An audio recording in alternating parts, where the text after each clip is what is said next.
Hi, it's Patrick Hyde again, the Comfortable Counselor. I have a question for you. First of all, happy Mother's Day. But my question is, what do you know about moms and mental health? Stay with me a few minutes and put your feet up, relax, and let's do this. So, I read this great article a few days ago about moms and mental health. And I find it to be extremely important that we address it, that we raise awareness about moms' mental health. What the article started off saying was that, unfortunately, social media, we use it every day, and it's a part of our culture and our lives. Unfortunately, we get a distorted view about, well, what our lives look like, right? Look like on social media. Everything looks perfect and great and whatnot. And so moms also see their friends, family, and acquaintances, and all they see is the finished product on social media. And so what happens is they begin to think, wow, everybody else is doing so great, and their children are so perfect, and everyone's so wonderful and happy, and nobody has a sad day ever, right? So there are some expectations that get a little distorted, and unfortunately can affect moms in regards to depression and anxiety.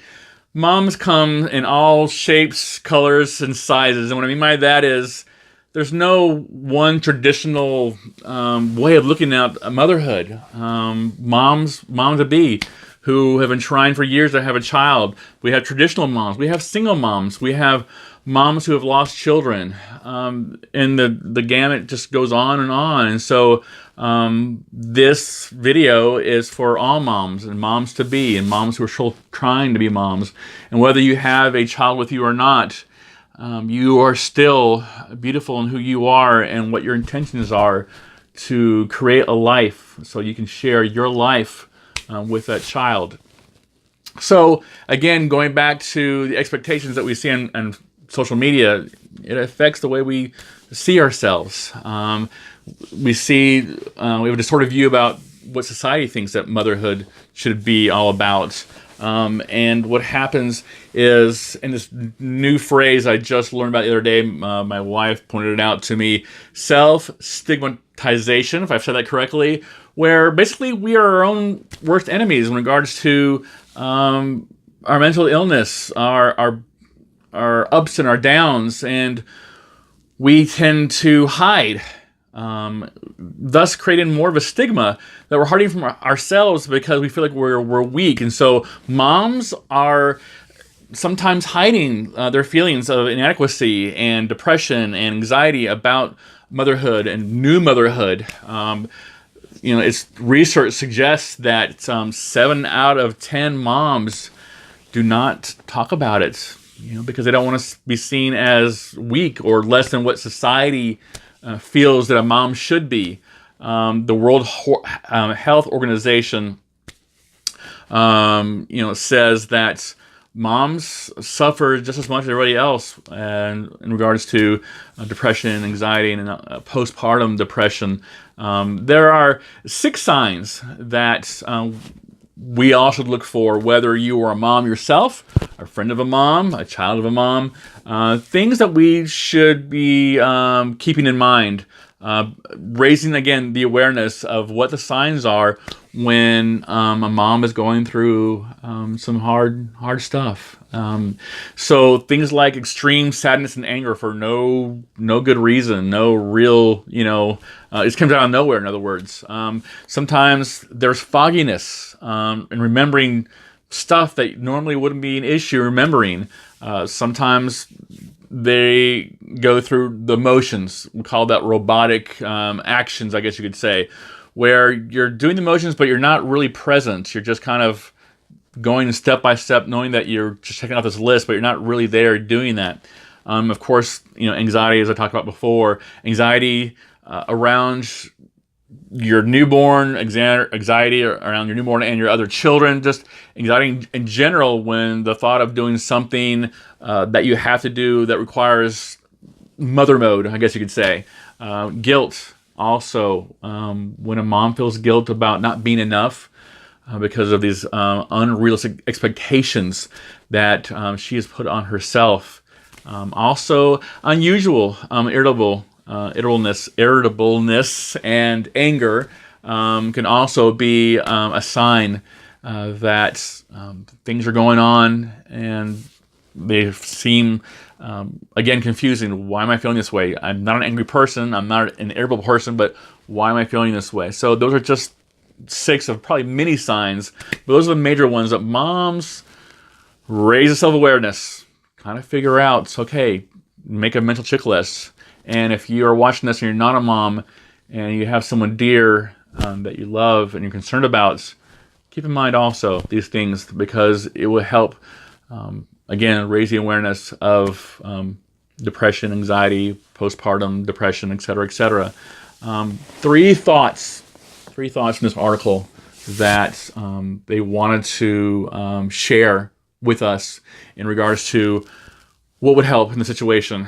Again, there are many things, and every person is different. Every mom is different.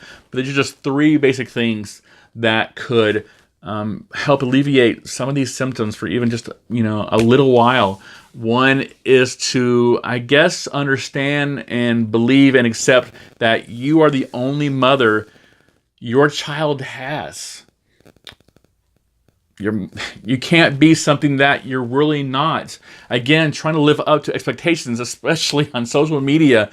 You can't be, the super mom every day and be able to do all the class parties and do all the carpooling and then be there and be there and be there and be there. Be you. Be present. But most of all, just be you. You're the only child. You're the only mother your child has. So just be you. 9 times out of 10, you're probably doing a fantastic job. You just need to start to believe it up here. Take a moment to mother yourself. Take a moment to mother yourself. What does that mean? That, again, every mother is different. When I talk to my clients who are moms, I work out something with them where they... We set realistic expectations. We set realistic little goals, I guess, baby steps of what you can do to mother yourself. I've known enough moms, my own mom, my wife, other moms who are doing a fantastic job and are burning the candle at both ends. So I'm not going to take the opportunity during this video to begin to think and say, oh, you should do this, and I'll fix everything, because that's not realistic in itself. But when I have a client come see me in my office, we work one-on-one. What can we do to help you take care of you? And that's all you need to do, is find a way that works. Okay, like I said, every person is different. Last thing, the third thought. Share your thoughts and feelings. Find a friend. Find somebody at an organization, a community, church, whatever. Find somebody who you trust, who will listen to you unconditionally, love you unconditionally, and let you just spout and say and cry and whatever it is that you have that trust factor with, or you feel like you can do that. Find that person and connect with them every once in a while, so you can at least release some of that stuff you're holding on to, so that you can get to a point where you don't have to carry it around. There's no shame, there's no guilt, there's no hiding. And so you can release all those feelings and share them with somebody who will, like I said, love you and listen to you unconditionally. Maybe it's your own mom who's been through the same stuff. You never know until you ask and say, hey, I got a few things to say. Would you mind listening to me just for a few minutes? I think the most important thing is, no matter what, is to celebrate your small victories. I always recommend journaling to everyone, all my clients, in other words, so they can start writing down their small victories. And if your small victory for today was getting out of bed, then fine, then write that down. If your small victory was getting up and taking a shower, maybe you've dressed and gotten into some clothes, whatever it is. I know it sounds silly, but that can be a huge victory for some people. Today, I got up and I took a shower, and you feel so much better about yourself. So, moms, thank you. Thank you to my mom. Thank you to my wife, who's a wonderful mom. Even my ex-wife, she has wonderful qualities. All moms, you're doing the best that you can do. And I admire you. Thank you for being you. I hope you learned something from this video. And if nothing else, remember, it's your life. It's your story. You can write or rewrite it as many times as you want. Until next time, this is Patrick Ide again, the Comfortable Counselor. Hope you have a great day. Thanks.